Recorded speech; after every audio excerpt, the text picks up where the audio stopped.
yang kita kenal dengan kitab Sahih Muslim. Dijelaskan oleh Imam An-Nawawi dalam penjelasan Sahih Muslim berjudul Al-Minhaj Syarah Sahih Muslim Ibn Al-Hajjaj. Mengapa Nabi mengatakan Al-Quran dan keturunanku? Litamassukihim bis sunnah.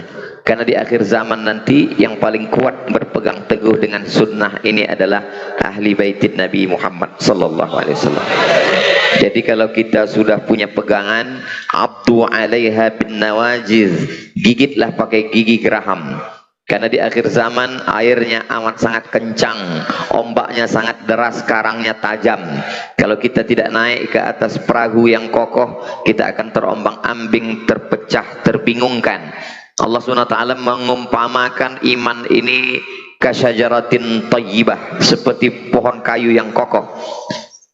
Akarnya menghunjam ke dalam bumi, wa far'uha fis sama, asluha sabitun. Akarnya akar tunggal yang menghunjam ke dalam tanah. Wa far'uha sabitun, sedangkan pucuknya, ujungnya menembus langit. Andai pokok kayu itu sampai pucuknya ke langit dan akarnya ke dalam tanah, sekencang apapun angin akhir zaman, dia tidak akan tercabut. Paling-paling patah, namun tercabut tidak. Hari ini umat ini begini lemah, pucuknya tidak sampai ke langit, akarnya tidak sampai ke tanah. Dia terombang-ambing, kemana air, ke hulu, ke hilir dia akan ikut. Tanaman yang tidak sampai ke pucuk, ke langit dan tidak mengakar ke tanah, tanaman itu bernama enceng gondok. Akhirnya umat ini terombang-ambing. Bersyukur sekali para jamaah, sahabat, adik-adik, kakak, abang sekalian yang berada di tengah ahli baitin Nabi Muhammad sallallahu alaihi wasallam, yang kita sebut nama mereka minimal 3 kali, 4 kali, 5 kali, 17 kali sehari semalam. Allahumma salli ala sayyidina Muhammad wa ala ali sayyidina Muhammad. Allahumma barik ala Muhammad wa ala ali sayyidina Muhammad. Bukti bahwa Ali Muhammad itu dijaga oleh Allah Subhanahu wa taala, ada wujudnya sampai hari ini. Seandainya tidak ada wujudnya sampai hari ini, mungkin orang berkata-kata, mengapa kita sebut dalam sholat tapi orangnya tidak ada? Mungkin orang akan ragu, mana kebenaran hadis Nabi Muhammad SAW itu? Kenapa disebut Ali Muhammad tapi orangnya tidak ada? Dijaga Allah demikian penjagaan yang luar biasa. Sayyidina wa maulana wa syafi'ina wa zuhrina wa qurrati a'yunina Muhammad SAW. Lalu kemudian lahirlah seorang anak perempuan yang luar biasa, Sayyidatu Nisa'i Ahlil Jannah, Sayyidatuna Fatimatuz Zahra. Lalu melahirkan 2 orang yang juga Sayyid. Kata Nabi, Innal Hasan wal Husain Sayyida Syababi Ahlil Jannah. Maka kita menyebutnya Sayyidina Al-Hasan, Sayyidina Al-Husain. Itu bukan dibuat oleh Abdul Somad, berdasarkan hadis sahih, Innal Hasan wal Husain Sayyida Syababi Ahlil Jannah. Lalu kemudian Sayyidina Husain memiliki seorang anak laki-laki bernama Sayyidina Ali. Untuk membedakan antara Ali kakeknya dengan Ali cucunya, maka bergelar Ali Zainal Abidin, Zainal perhiasan Abidin, orangnya ahli ibadah. Karena Al-Imam Az-Zahabi dalam kitab Siyar A'lam An-Nubala mengatakan dia sehari semalam bersujud alfa sajadah, 1000 kali sujud. Maka disebut juga dia dengan Imam As-Sajjad, orang yang paling banyak sujudnya. Disebut dia dengan Zainal Abidin karena dia perhiasan para ahli ibadah. Dia memiliki seorang anak laki-laki. Lalu kemudian Imam Ali Zainal Abidin memiliki seorang anak laki-laki.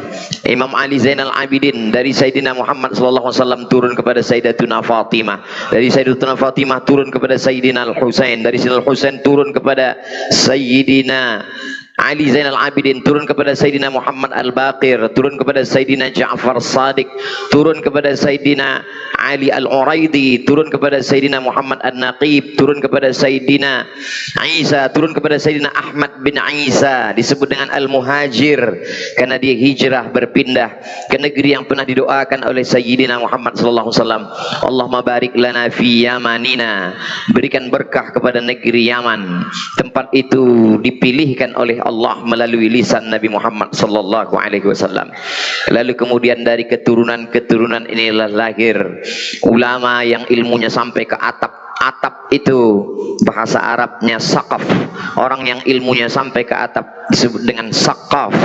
Orang Arab menyebutnya saqaf, karena orang Indonesia sulit menyebut saqaf, mereka menyebutnya as-sagaf. Lalu kemudian ada bin Yahya bin Syekh Abu Bakar, ada Al-Haddad, ada Al-Jifri. Lalu kemudian salah satu ada Al-Gadri. Salah satu dari mereka datang ke Nusantara.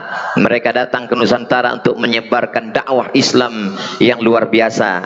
Lalu kemudian salah satunya adalah Sayyidi Al-Habib Husain Al-Gadri, menjadi seorang mufti di Pulau Kalimantan. Lalu kemudian Sayyidi Al-Habib Husain Al-Gadri memiliki seorang anak laki-laki bernama Sayyidi Abdurrahman bin Husain Al-Gadri. Lalu kemudian dia menembakkan meriam, ditembakkan meriam sebagai alat perjuangan. Lalu pelurunya itu jatuh. Di mana peluruku ini nanti jatuh, disitulah aku akan mendirikan sebuah masjid. Pelurunya itu jatuh ke tengah hutan, dan di hutan itu banyak sekali jin-jin perempuan. Orang Melayu menyebut jin perempuan itu Pontianak.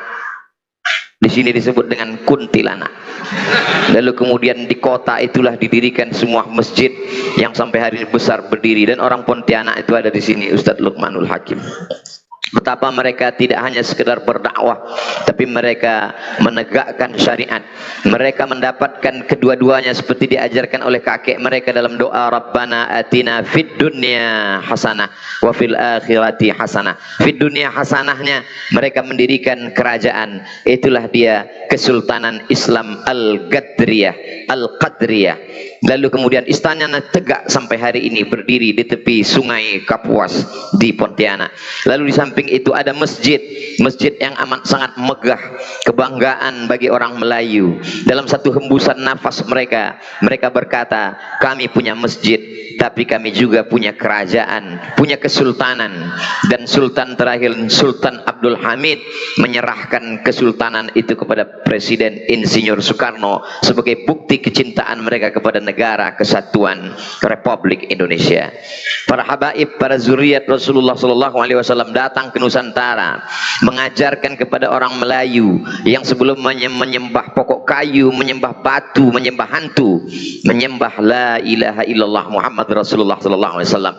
Mereka tidak hanya sekedar mengajarkan berzikir, bersalawat, tapi juga mereka mengajarkan bagaimana mengelola sebuah negara, kerajaan yang besar, yang sultannya sampai puluhan. Lebih lama kita bersultan daripada bernegara. Kita bernegara baru hanya sekitar 70 sekian tahun, dari sejak tahun 1945 sampailah pada tahun ini 2022. Tapi dengan kecintaan yang luar biasa, kita mengatakan Allahu Akbar, sama-sama mengusir Belanda, dan kita bangga menjadi warga negara kesatuan Republik Indonesia.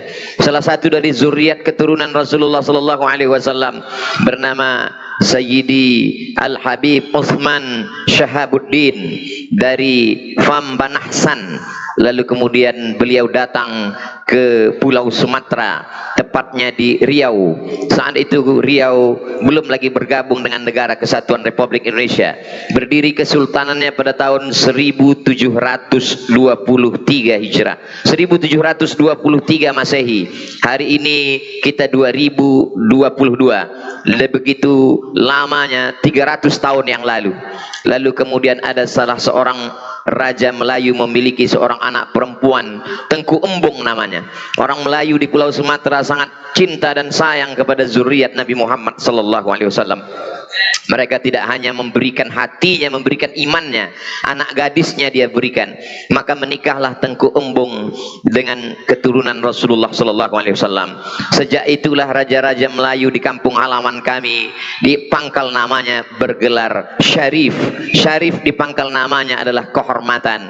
Maka sultan yang terakhir bernama Sultan Syarif Qasim, yang menjadi sultan terakhir, menyerahkan kedaulatan Kesultanan Riau Melayu Sumatera pada tahun 1946 kepada Presiden Insinyur Soekarno dan menyerahkan 13 juta gulden untuk perjuangan Indonesia melawan Belanda. Begitu kecintaan kami kepada negeri dan bangsa ini. Jadi kalau ada orang terheran-heran kenapa bangsa Melayu di Sumatera itu sayang sekali kepada habaib zuriat, karena nenek moyang kami mengajarkan 300 tahun yang lalu, generasi ke-7 sampai hari ini kami tetap mencintai mereka sebagai raja, sebagai sultan, sebagai ulama yang mengajarkan kami dari menyembah benda kepada menyembah la ilaha illallah Muhammad Rasulullah sallallahu alaihi wasallam. Sampai hari ini kami mengabadikannya dalam 3 nama. Sultan Syarif Qasim sebagai nama jalan yang besar. Nanti kalau saudara-saudaraku datang ke Riau Sumatera kampung kami, silakan melihat jalan Sultan Syarif Qasim sebagai nama Habib yang sekaligus sultan.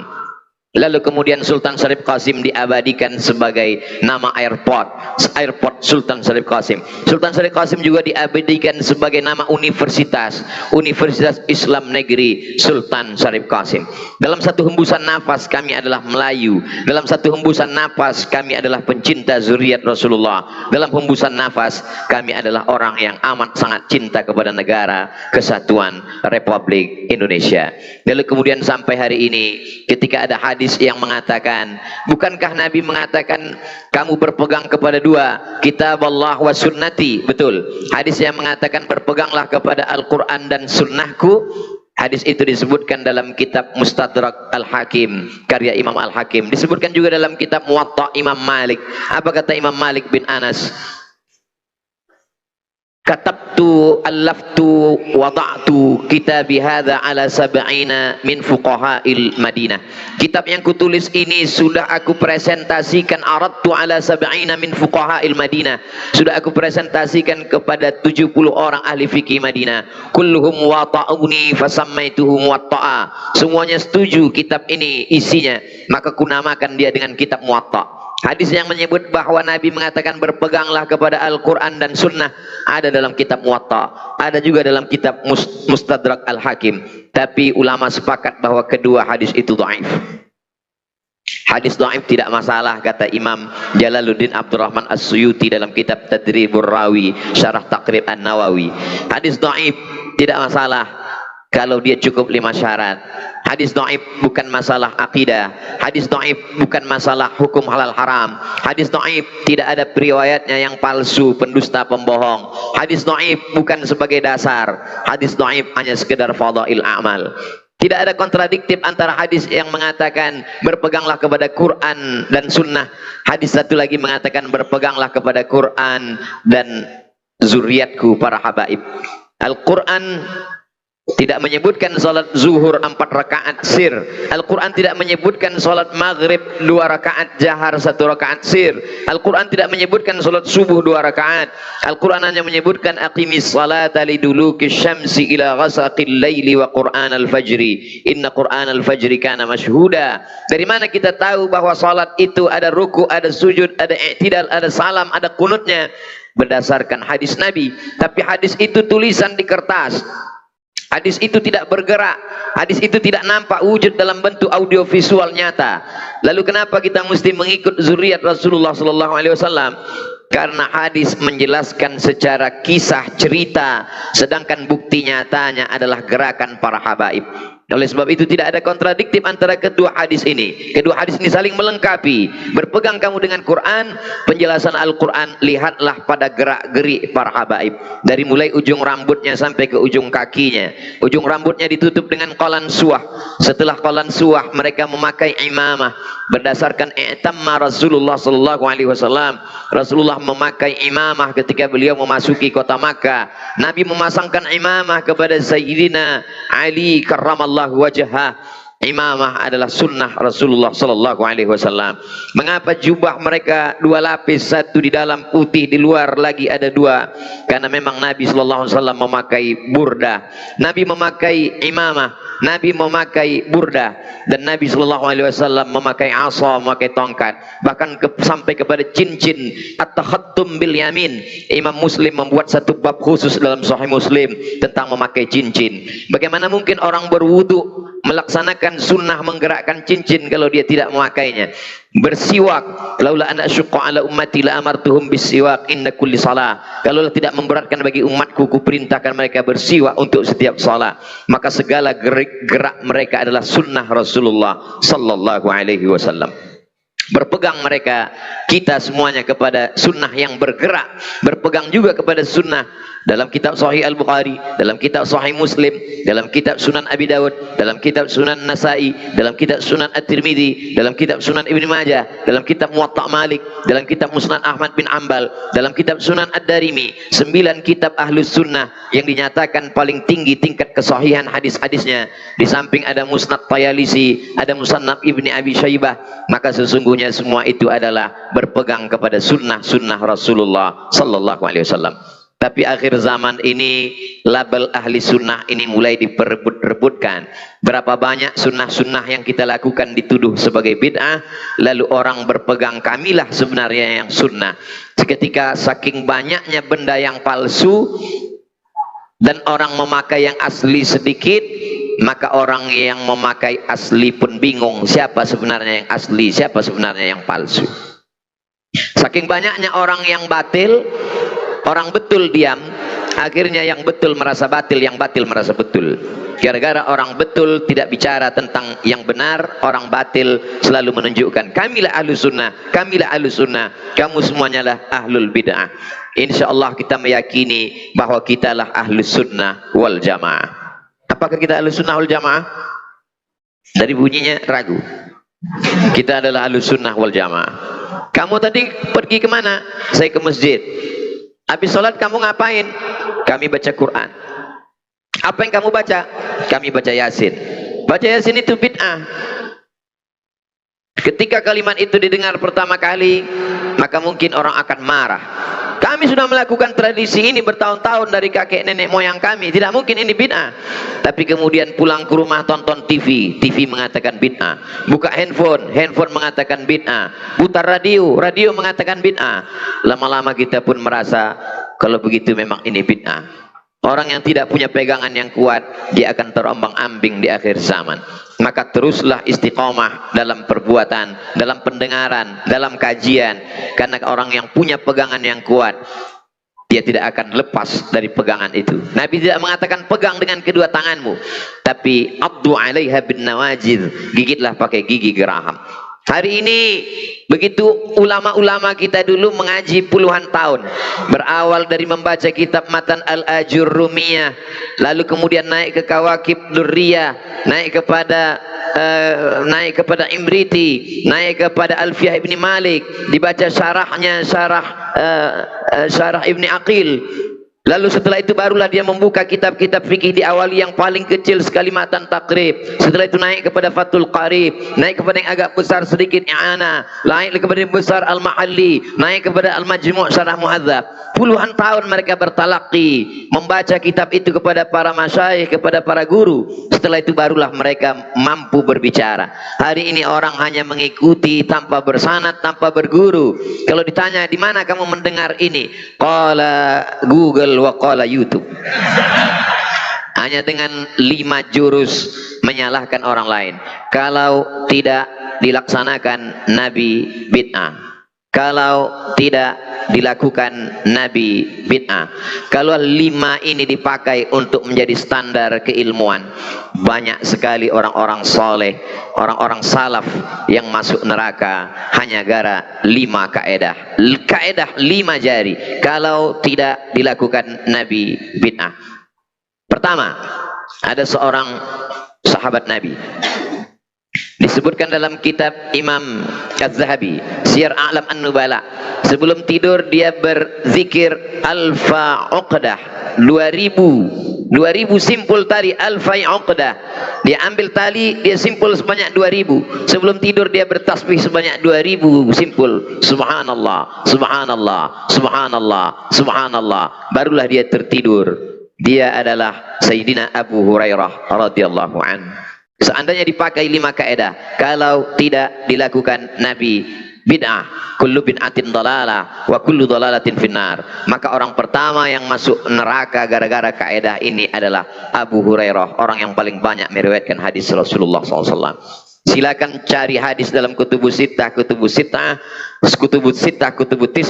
bahwa Nabi pernah membuat 1000 simpul tali dan Nabi membuat 2000 simpul tali. Nabi bertasbih 2000 sebelum tidur. Tidak akan pernah ketemu hadis. Lalu pakai kaidah tadi, jika tidak dilakukan Nabi bid'ah, dhalalah finnar, maka orang pertama masuk neraka gara-gara kaidah ini adalah Abu Hurairah. Kalau Abu Hurairah masuk neraka, maka 5000 hadis yang dia riwayatkan itu semuanya mardud, tidak bisa diterima, maka batallah Islam.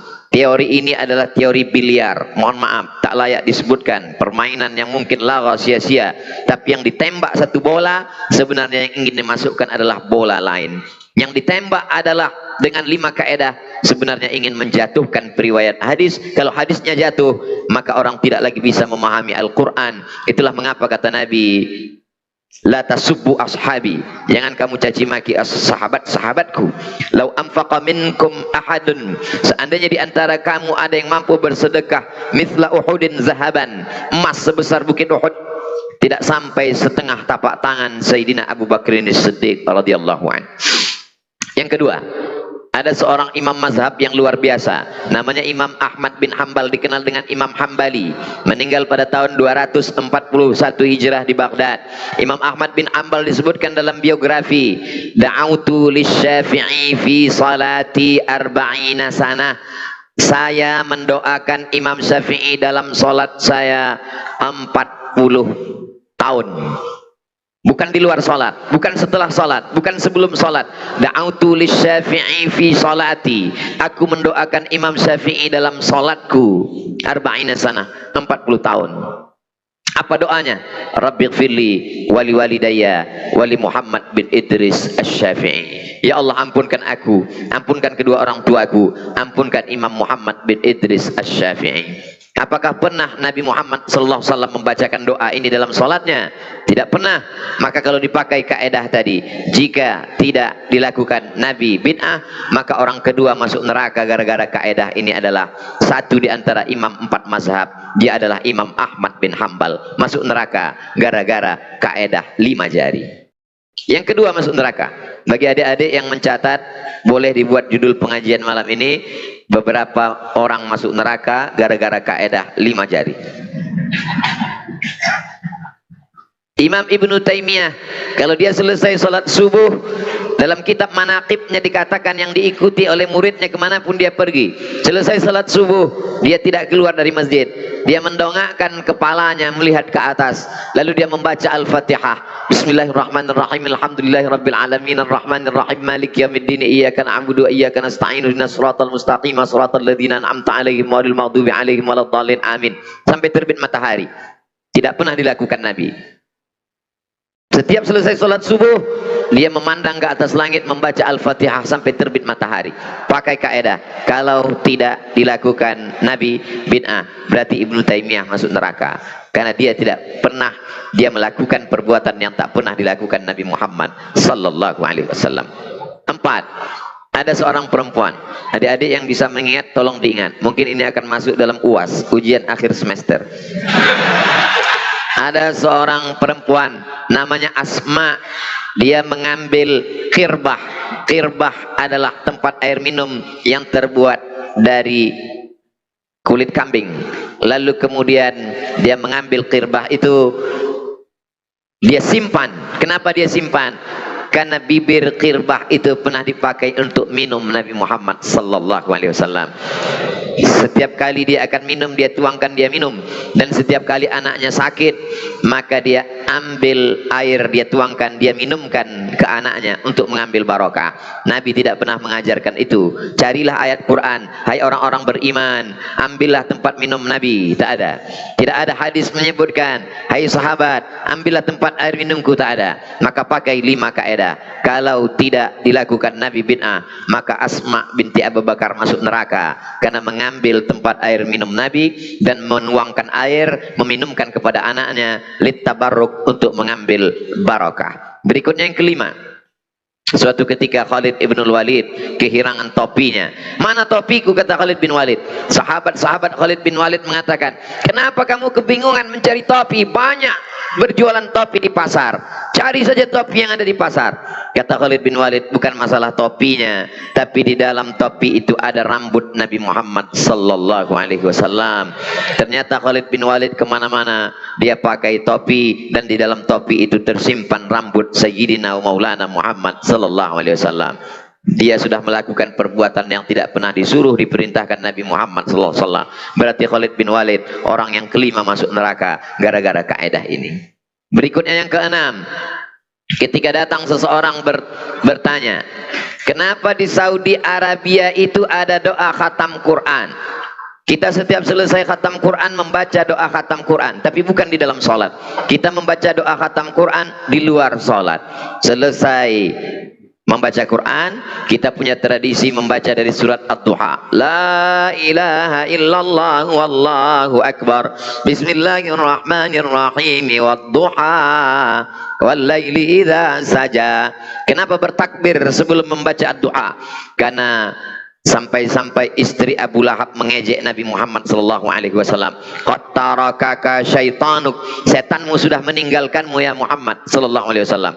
Setanmu sudah meninggalkanmu. Wadda'aka syaitanuk wa qalaka. Lalu kemudian Allah menurunkan ayat, ma wadda'aka rabbuka wa ma qala. Allah tidak meninggalkanmu wahai Sayyidina wa Maulana Muhammad sallallahu alaihi wasallam. Rasul bertakbir, lalu kemudian Nabi bertanya kepada malaikat Jibril alaihissalam, kenapa engkau lama tidak membawa wahyu wahai Jibril? Kata Jibril, kami tidak memasuki rumah di dalamnya ada al-jarwu. Jarwu artinya anak, bangkai anak anjing, sampai akhirnya Khaulah dengan batang sapu menarik dari bawah tempat tidur itu dikeluarkannya. Begitulah Allah SWT ingin memuliakan Nabi Muhammad sallallahu alaihi wa alihi wa sahbihi wa baraka wasallam. Lalu kemudian apa yang terjadi ketika orang membaca doa khatam Quran? Tidak pernah dilakukan Nabi sallallahu alaihi wasallam. Membaca menghatamkan Quran bersama dilakukan oleh Sayyidina Anas bin Malik. Karena Anas bin Malik idza khatimal Qur'ana, Anas bin Malik kalau selesai mengkhatamkan Quran, jama'a ahlahu wa auladahu, dikumpulkannya istri dan anak-anaknya, lalu mereka berdoa bersama. Tidak pernah dilakukan Nabi. Maka perbuatan ini bid'ah kalau dipakai kaedah 5 jari. Kalau tidak dilakukan Nabi, bid'ah. Maka Anas bin Malik orang yang keenam masuk neraka gara-gara kaedah yang luar biasa ini.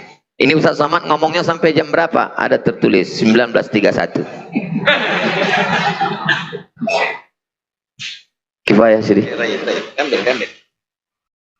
Saya sebetulnya pura-pura aja nanya, bahan saya udah habis. Biasanya Ustaz Somad kalau ngomong itu kan santai. Kenapa malam ini maraton cepat? Kalau saya santai, bahannya hilang, lupa, grogi di samping Habib. Makanya gasnya kencang. Datang orang bertanya, bagaimana menghatamkan Al-Quran di dalam Masjidil Haram, Masjid Nabawi yang dilakukan oleh Imam Masjidil Haram.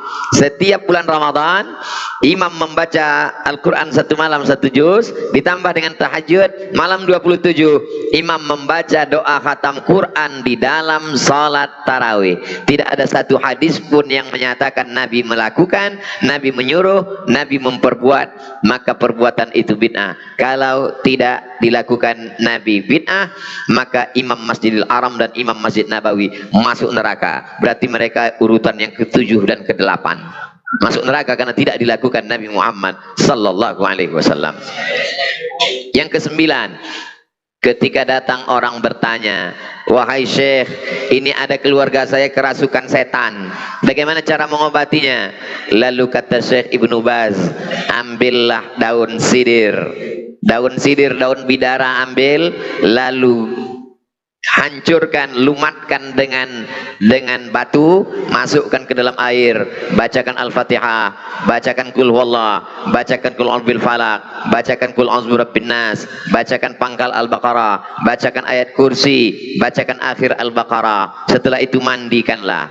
Itu tidak pernah dilakukan Nabi, tidak pernah disuruh Nabi. Dari mana didapat itu? Gabungan dari beberapa hadis, dari beberapa perbuatan sahabat. Maka kalau dipakai kaedah tadi, kalau tidak dilakukan Nabi bid'ah, berarti Syekh Ibnu Baz masuk neraka juga gara-gara ini. Begitulah kaedah yang berbahaya kalau disampaikan kepada masyarakat. Akar dari radikalisme memandang orang salah, maka berawal dari kaedah yang singkat dan fatal, tidak pernah disebutkan oleh Nabi, tak pernah disebutkan oleh sahabat, tak pernah disebutkan oleh tabi'in,